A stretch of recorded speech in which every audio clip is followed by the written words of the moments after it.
She walked down the aisle like she belonged there. White dress, modest lace trim. One hand brushing the veil away from her face as she smiled at the guests. No stumbles, no hesitation. As if this moment was earned, not taken. I stayed in my car, parked just behind the venue's side entrance, far enough to avoid attention, close enough to see everything. The sun was sharp off the gravel.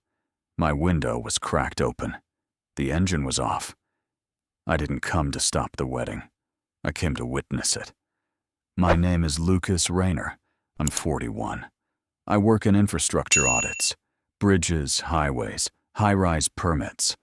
I check for cracks, report weaknesses before things collapse. It's a job that rewards patience, not reaction. The kind of skill you develop when silence gives you more power than speaking. Elena always said she liked that about me. Said I was calm, steady. Said she was tired of chaos. She said that right before I sponsored her permanent residency. 3 months ago, she told me she was pregnant. Her hands were shaking when she said it, but her eyes stayed still. I asked if she wanted to talk. She said she needed time. 5 days later, another message. I lost the baby. Please give me space. I gave it to her. She moved out the next morning. No explanation, no final conversation. Just gone. I didn't question it. I didn't try to follow her. But I paid attention. 2 weeks after that, someone forwarded me a photo by accident. A bridal shower.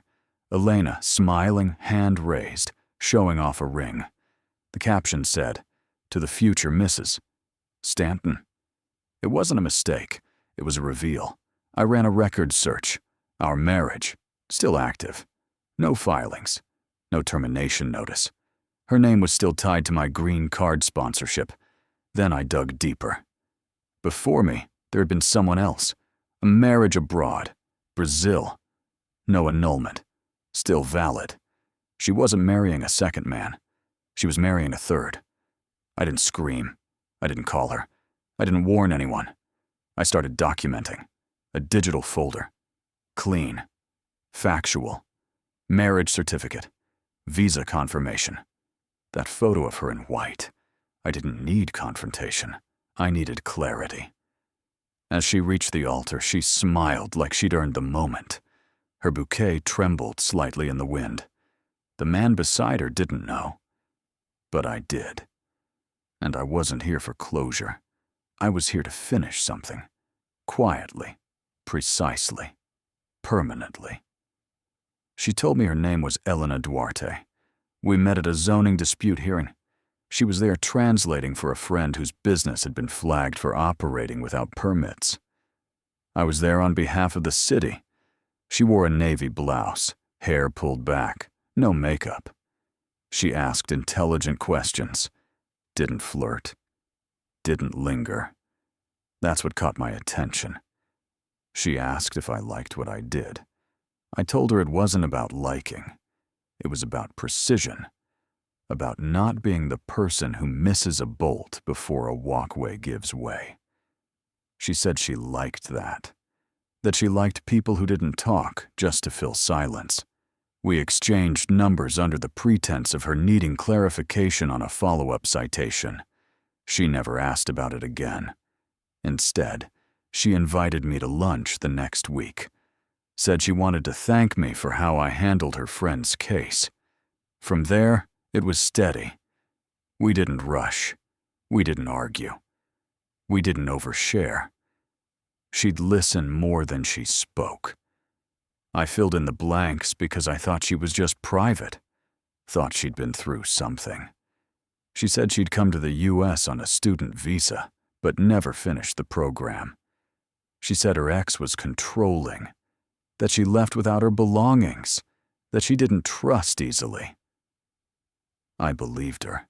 The first time she cried was when we visited a courthouse for a friend's wedding. She pulled me aside in the parking lot, said she didn't want to get married in a place like that. Said she wanted her mother to be there when it happened. Said she hoped I'd understand. I did. Months later, when we talked about making it official, she said the process would be easier if I sponsored her, that if I married her, it would help her stay legally. She was careful with how she said it, never forceful, never emotional. She said she'd loved me either way, but she wanted stability. I didn't question her timing. I thought it made sense. We married at the registry office on a Thursday morning. Simple, quiet. She wore a gray dress and signed everything quickly. No hesitation. That night, she made dinner. Said she finally felt safe. Over the next year, I handled most of the paperwork. Adjustment of status, proof of residency, bank statements, lease agreements. I kept records like I always did. Organized, precise. She stayed sweet, grateful, present, but never intrusive. She never moved into my accounts, never demanded passwords, never made scenes. It looked like trust. Later, I realized it was strategy. She let me feel like the protector, the provider. She never pushed, but she always got what she wanted. Whenever I asked about her past, she gave enough to close the topic. Her childhood was hard, her family distant, her immigration status complicated. Nothing was ever detailed. Nothing was ever provable. But I didn't need proof back then. I just needed her to stay. She was smart enough to know that. I never noticed when she stopped sharing. I just told myself we were busy, that we were both quiet people, that not every relationship had to be loud. That's the trick with silence. When you work in it long enough, you start mistaking absence for peace. And she knew how to stay just loud enough to keep me from hearing what was missing. It started with a voicemail, a woman's voice, friendly, excited, asking Elena to confirm the floral arrangements for the brunch. She said she'd seen the sample tablecloths, and everything looked so elegant for the engagement. She ended the message with a cheerful, "Can't wait to celebrate you both." She hadn't meant to call my number. Elena came home that evening like she always did. She dropped her bag by the door, slipped off her flats, and asked if I wanted Thai or Italian. Said she didn't feel like cooking. Her voice was casual, relaxed. She poured a glass of water and sat beside me like nothing had shifted. I didn't say anything. The next day, she told me she was driving to Flagstaff to visit a friend. I nodded. Waited until she left. Then I checked the traffic feed. Her car never left the city. I opened her tablet. She'd forgotten to log out. There was a note in her calendar for noon. Menu tasting at Marcelina's. I kept reading. There were recent searches for wedding photographers, a bookmarked list of venues. One of them had her name listed for a guest count of 72. I took photos of the screen. I didn't touch anything else. That evening, she kissed my cheek and asked about my day. I said it was uneventful. She looked relieved. I started checking official records. Marriage licenses in Arizona are public. I searched her full name, then her middle name, then variations. Nothing. Then I checked my own. Our marriage was still valid. I printed the page. Later that week, I submitted a request through a legal registry in Brazil. It wasn't expensive. The confirmation came back quickly. She had another husband. Name, Rafael Esteves. Married 5 years ago. No record of divorce. I didn't react. I collected screenshots. A co-worker had posted photos of a brunch. Elena in a white dress, smiling beside a man I'd never seen. The caption read, "Countdown to the big day." I added that to the folder. The next time she came home, she acted normal. She asked if I wanted a glass of wine. She said she missed me lately. She reached for my hand, like there wasn't another ring waiting for her somewhere else. I let her talk. I let her believe I was still asleep when she tiptoed to the bathroom at 3 a.m., texting someone from the hallway. The more I watched, the less angry I felt. It wasn't about betrayal anymore. It was about facts. She was still legally married to me. She was planning another wedding. She hadn't ended the last one. She thought I wouldn't notice. That's when I stopped asking why. I started building something she couldn't talk her way out of. No shouting, no warnings, just evidence and a plan. The first step was cleaning the paper trail. I took our marriage certificate, our tax filings, our lease, everything with her name on it, and scanned it all into a single folder. Nothing labeled, nothing obvious, just facts lined up quietly. I placed a printed copy in a fireproof envelope and stored it off-site. Then I spoke to an attorney. Not about divorce. I said I needed clarity on what counted as immigration fraud and what my reporting obligations were. The answers were simple. If someone uses a marriage to misrepresent their status, and if they engage in another union without formally ending the first, it's a violation. I asked if recording evidence of that behavior, without consent, was admissible. The lawyer said, if it's done in a public venue, yes. That was all I needed. I created a throwaway email account and subscribed to the venue Elena had bookmarked. Their event calendar was public. I checked it each day. The names changed. Then, one afternoon, there it was. Engagement party, Esteves and Duarte. Confirmed for the following Sunday. I RSVP'd under a generic name. No guest count. Just a quiet attending. I ordered a simple black blazer. Neutral. Not overdressed. The kind of thing someone might wear to an office retirement dinner. I didn't want attention. Until I needed it. Then I made the call. Not to her. Not to him. But to the local ICE tip line. I gave them the dates, the name, the address. I told them I had reason to believe a foreign national was misrepresenting her marital status and immigration intent. I said I had documentation. Legal, signed, and still in effect. They asked if I could meet an officer on site.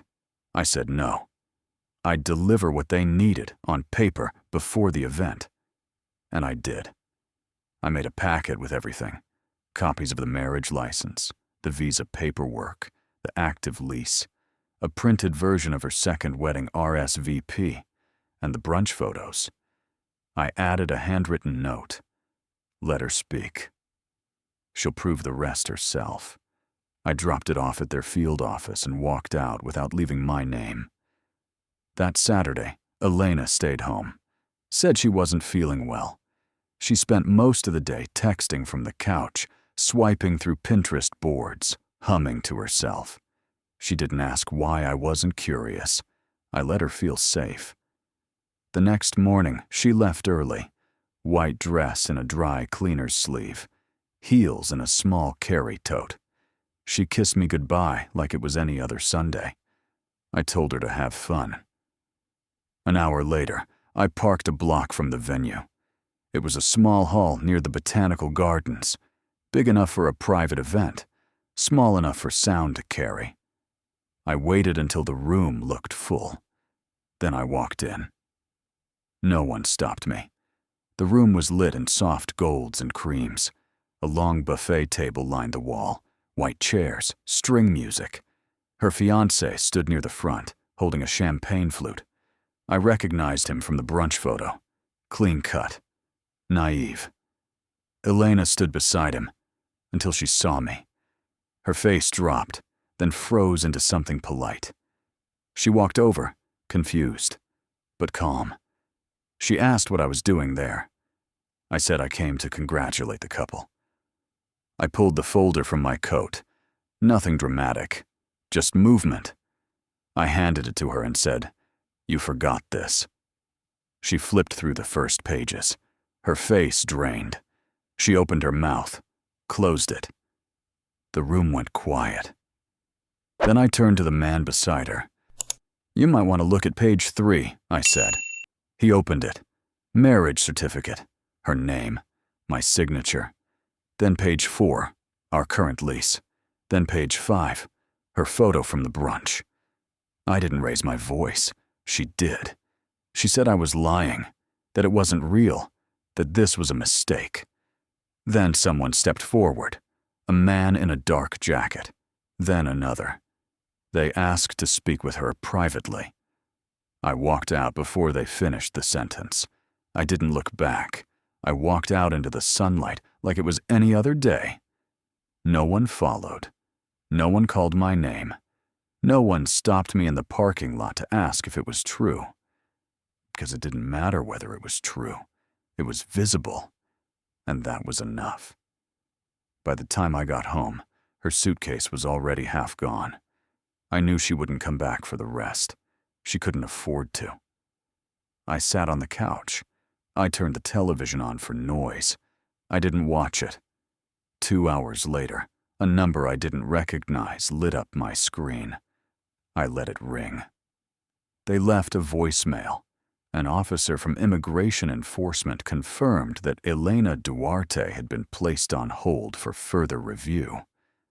They didn't say where she was. They didn't have to. The voice was calm, bureaucratic. You will not be contacted again unless further documentation is required. That was all. No apology. No drama. Just a final administrative footnote. I went to the bedroom, opened the drawer where she used to keep her jewelry. It was empty. The next week, a manila envelope arrived in the mail. No return address. Inside, divorce papers. No note. No contest. Just a signature line and a stamped envelope for reply. I didn't sign right away. Instead, I went to a notary and added a cover letter. I stated simply that the divorce would be signed upon confirmation of her full disclosure to immigration services, including her first marriage in Brazil, her change of address, and her planned engagement while married. I sent it back, certified. 3 weeks passed before I received a response. It came from a lawyer, hers. The tone was clipped, professional, and desperate. They confirmed she would comply with all disclosures. They requested I sign by the end of the month to avoid escalation. I did. I wasn't interested in escalation. I was interested in finality. After the paperwork cleared, I called the building manager and had her name removed from the lease. I contacted the immigration lawyer, who had helped file our paperwork, and submitted a statement, withdrawing support. They didn't ask why. They just filed it. Elena never contacted me again. She couldn't. Anything she said could be recorded, reported, refiled. Her lies weren't just personal now. They were documented. There's no drama in paperwork. That's why it works. She taught me that. By early spring, her name stopped showing up in any new records. No updates on her business registration. No digital trail. Not even tagged photos from mutuals. She had vanished from this side of the border, and it wasn't accidental. I found out through a neutral third party, a former coworker of hers. She reached out over LinkedIn, said she wasn't trying to get involved, just thought I should know Elena was back in Sao Paulo, working under a different last name, teaching conversational English to executives. The profile photo was clean, professionally done, like none of it had ever happened.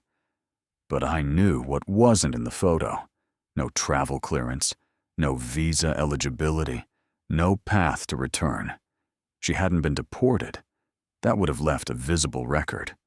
She'd been quietly removed from the process, a soft denial, no appeals, just paperwork that never moved forward, a system that no longer returned her emails, an identity that no longer verified. I didn't respond to the message. I just took a screenshot, filed it in my personal drive, and deleted the chat. That was the pattern now. Gather, archive, erase. I updated every account. Financial, medical, legal. Changed passwords, two-factor logins, emergency contacts. Anywhere her name might have lived, I purged it. I kept the apartment, but not the furniture. I sold anything she picked, gave away what she touched, replaced the bedding, repainted the bedroom walls, not out of sentiment, out of precision. When a building has termites, you don't just kill the nest, you replace the beams. I stopped going to restaurants we frequented, switched grocery stores, changed my route to work. Not because I feared running into her, because I didn't want any trace of our habits to survive. A month after the divorce was finalized, I received a call from a number with a restricted ID. I let it go to voicemail. It was a lawyer, not mine. He identified himself as legal counsel for Ms. Duarte. He spoke clearly, carefully, like someone reading off a pre-written message. He said she had filed a formal complaint, stating she had suffered reputational harm and emotional distress as a result of a deliberately public confrontation that exceeded the scope of personal grievance and entered the territory of character defamation. He paused before continuing.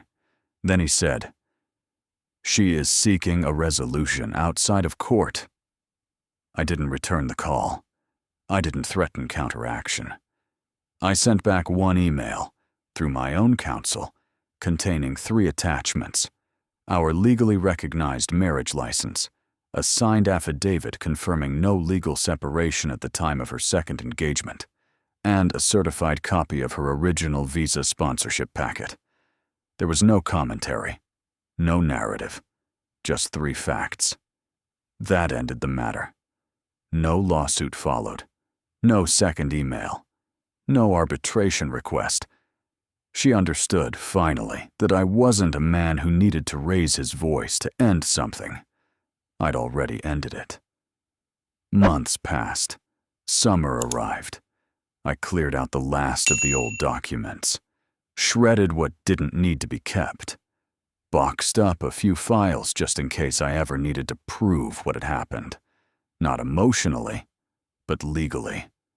Not once did I tell anyone from her circle what she'd done. Not her friends, not her former employer, not her family, if they were even reachable.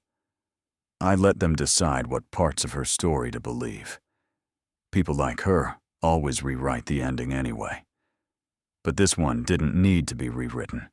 It had already been signed, filed, and witnessed. And not by her.